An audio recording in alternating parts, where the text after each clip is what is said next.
Olá pessoal, muito bem-vindos ao nosso canal. Como já devem saber, aqui no nosso canal a gente procura sempre disponibilizar conteúdos aí relacionados a esse tema tão importante aí que são dados. E esse aqui é o segundo vídeo dessa sequência aí sobre como que a Google Cloud pode nos ajudar, né? E como que a gente pode utilizar aí alguns componentes para nos auxiliar na implementação da governança de dados. Bom, trazendo aqui um pouquinho da Google Cloud Platform, né? Então, a ideia é que essa nuvem do Google, né? Ela tem aí o compromisso com código aberto, né? Para não precisar fazer aquele lock-in, né? Aquele vínculo obrigatório com um determinado fornecedor, né? Então, é uma plataforma bem flexível aí. Ela proporciona ali a questão de criptografia de dados, né? Tanto no processamento, né? No trânsito e no repouso desses dados, nos storages, né? E também tem aí toda a vantagem que a gente sabe que tem de poder utilizar essas plataformas em nuvem, né? Que tem toda essa questão de escalabilidade ali dos ambientes, né? Sem precisar adquirir nenhum tipo de appliance, né? E totalmente escalável e autogerenciável. Bom, então, quem já assistiu lá o vídeo anterior, né? Que a gente contextualiza ali a questão de governança de dados, a gente fala um pouquinho rapidamente aí de cada um dos componentes que a gente entende que pode nos ajudar na aplicação da governança de dados através da Google Cloud. Então, aqui são todos os componentes que a gente utiliza hoje dentro dos nossos clientes e que de alguma forma a gente consegue acelerar aí esse processo para implementar a governança de dados. Cada um desses componentes tem alguma característica ali que nos ajudam nesse sentido, tá? Hoje, especificamente, eu vou tocar mais no assunto desses dois componentes aqui, tá? Então, é o BigQuery e o Cloud Storage.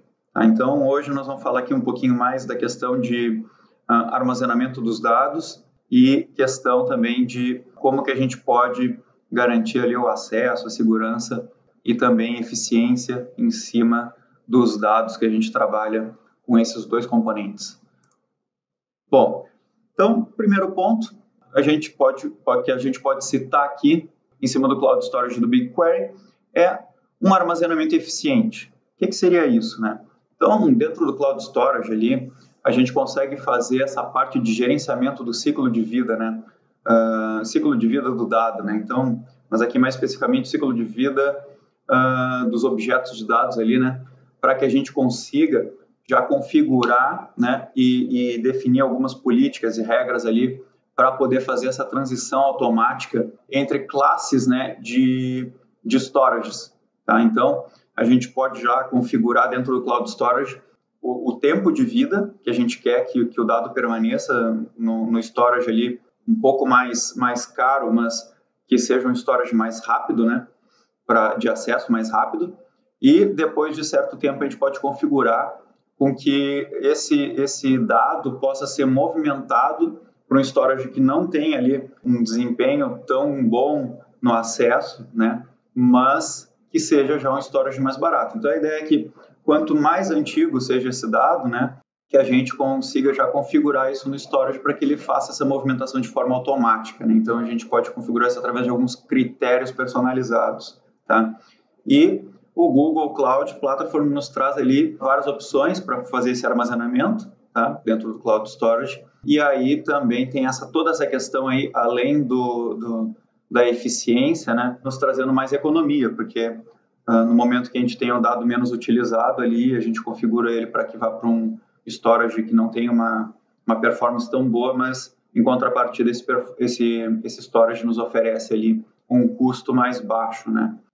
E também tem toda a questão de redundância, né, que o Cloud Storage nos oferece ali como segurança, né? Então, todo dado que a gente tem no Cloud Storage, ele possui redundância, então a gente não corre o risco de perder esse dado. Já por conta do BigQuery, a gente tem ali o armazenamento de dados, né? E esse armazenamento de dados pode ocorrer em várias nuvens. E um ponto muito importante aqui do BigQuery é que na questão ali de processamento, né, ele é um serviço serverless, então a gente não precisa manter 24/7 ali esse serviço ligado, né? Então o custo, né, e a cobrança desse tipo de serviço é pelo uso, né? Então no momento que a gente faz uma requisição, o BigQuery é acionado e a Google Platform faz essa cobrança pelo uso, né? E fora que, como está na nuvem, ele também é um ambiente escalonável, né? Então, nos traz aí a questão de alto desempenho, né? E também economia. E mais um ponto é que o BigQuery e o Cloud Storage eles podem ser combinados, né? Então, eu posso ter alguns dados que estão diretamente armazenados em BigQuery, né? No próprio BigQuery ali, estruturados dentro do BigQuery, ou eu posso também fazer o BigQuery consumir dados a partir do Cloud Storage, né? Ou seja, eu posso ter lá alguns dados semi-estruturados, né, como o JSON, XML, CSV, armazenados no Cloud Storage, e eu fazer esse mapeamento através do BigQuery e acessar esses dados através do BigQuery. Né? Bom, falando um pouquinho mais aqui de BigQuery, a gente tem toda essa parte aí de questão de gestão de metadados e desempenho em cima do BigQuery. Né? O que eu quero dizer com isso? Bom, a gente tem ali a parte, quando a gente cria uma tabela no BigQuery, se essa tabela, vamos dizer que seja uma tabela fato lá, né, onde a gente tem várias movimentações, e seja uma tabela, por exemplo, de vendas, né, ou de transações financeiras, por exemplo. São tabelas que se tornam gigantes, né, por ter muitos registros durante o dia, e depois para que se faça a consulta e análise disso em cima do BigQuery, é muito interessante que a gente consiga estruturar de uma forma que o desempenho do consumo seja aprimorado, né? Então, nesse sentido, o BigQuery possibilita que a gente já crie essas estruturas com partições, né, em série temporal. Né? Então, por exemplo, a gente já pode criar ali dentro do BigQuery estruturas segmentadas lá por partições de ano-mês, né?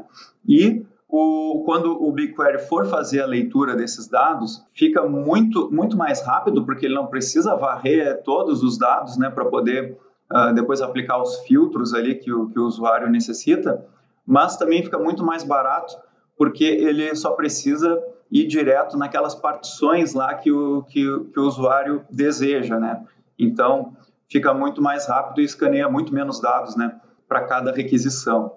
E ele também tem essa questão de armazenamento em formato de coluna, né? Então, ele funciona ali como uma plataforma MPP, né, de processamento paralelo, né? Então, nesse sentido, quando a gente faz esse armazenamento em formato de coluna, ele fica muito otimizado ali para a gente trabalhar com agregações, né? Que tem tudo a ver aí com o trabalho ali de analytics e de BI, né? Que muitas vezes a gente precisa trazer já esses dados de uma forma mais agregada, né, para fazer as análises e até para expor isso em formato de dashboards, né.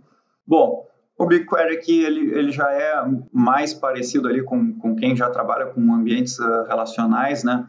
Ele já tem ali o esquema definido, né. A gente estrutura essas tabelas já no BigQuery e permite ali a importação, né, de dados no formato CSV, Avro e JSON, né. Então, é possível a gente fazer essa importação ali, configurar direto na plataforma para que se faça essa importação desses formatos de arquivo através lá de um Cloud Storage, né? Aqui na direita a gente tem ali uma imagem, né, já mostrando algumas questões que a gente pode trabalhar em metadados, né, das estruturas que a gente define no BigQuery. Então, é possível já fazer alguns tagueamentos em cima das estruturas que a gente cria no BigQuery. A gente pode definir já as descrições, né? E também a gente pode colocar ali quando é que esse dataset expira, né? Então, quando é que essa estrutura do BigQuery expira? Então, ela deixa de se tornar acessível ali, e a gente pode definir um tempo de vida para as estruturas que a gente tem dentro do BigQuery. Falando aqui de segurança e conformidade, né, que é um tema aí muito relevante quando a gente fala de governança de dados. Então, os dados que a gente tem ali dentro do BigQuery, assim como os dados que a gente tem também dentro do Cloud Storage, tá? Esses dados são criptografados ali em repouso, tá? Já do BigQuery, eles também, como é uma plataforma de processamento, né, como é um componente ali de processamento de dados, eles também têm a criptografia no acesso, tá, desses dados. Questão de conformidade, a Google Platform oferece ali conformidade com alguns programas ali de mercado. Um deles é o do próprio Google, né? E a gente tem ali vários outros programas aí, né, de compliance que a plataforma aí contempla, tá? Outra questão de segurança é que a gente consegue aplicar algumas regras ali, né, e também configurar para que o BigQuery, ao processar e consultar informações confidenciais, que dependendo, né, da regra ali e do perfil do usuário que está acessando, que a gente consiga, né, já mascarar ou daqui a pouco ocultar essas informações ali do usuário que está acessando, né? E aqui um exemplo ali, né, que a gente tem como criar as políticas de acesso de linha também, dentro do próprio BigQuery, né? Então, aqui a gente traz um exemplo ali de como que se cria esse tipo de política aí, né, de acesso de linha. Então, a gente pode definir ali ou um usuário ou para algum grupo de usuários, a gente pode definir já um filtro. Então, por exemplo, daqui a pouco eu tenho dentro da minha empresa, uma empresa grande, uma empresa global aí, e eu quero que os usuários, dentro das filiais, né, ou dentro de cada localidade, ao consultar as estruturas pelo BigQuery, que eles possam visualizar somente os dados ali da região deles ou da localidade onde eles estão lotados, né? Então, o BigQuery já oferece aí essa questão de política no acesso de linha.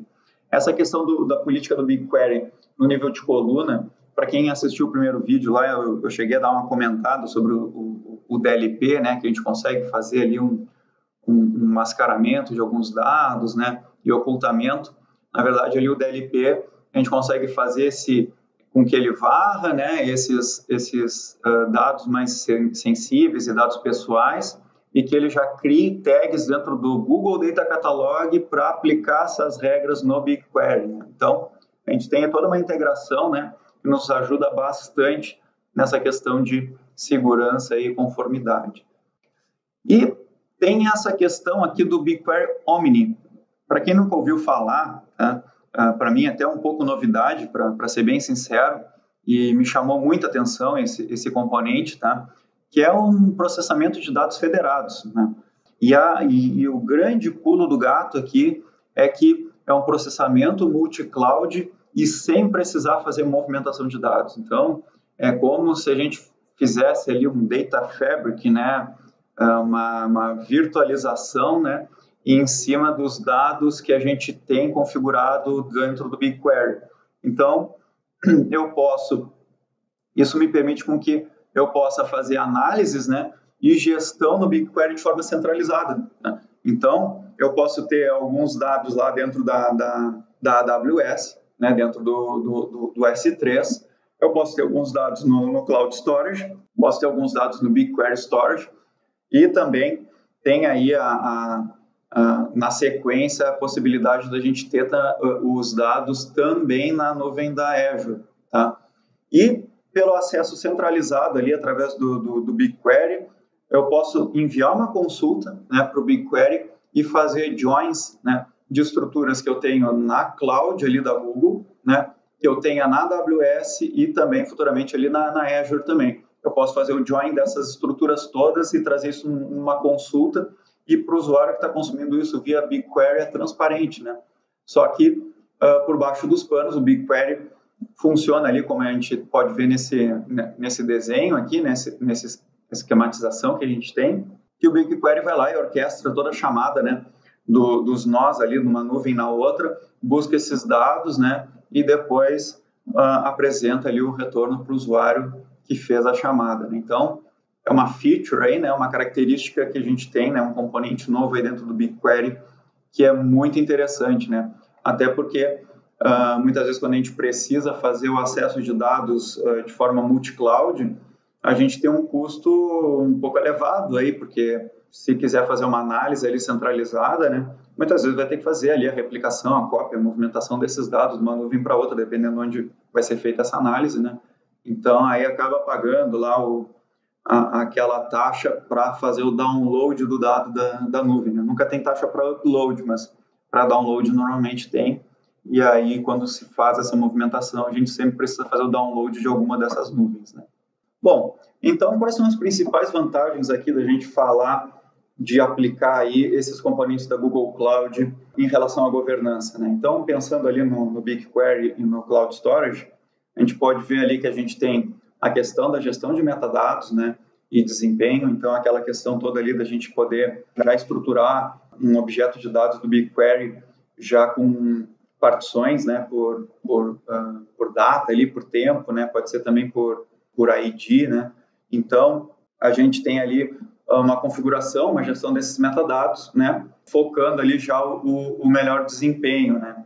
Então, a gente também tem lá a questão de aplicar já filtros por localidade ali, então controle por acesso de linha, que também ajuda, né? Então, a gente já faz essa gestão ali e já traz um volume menor de dados na consulta, independentemente se o usuário aplicou filtro ou não.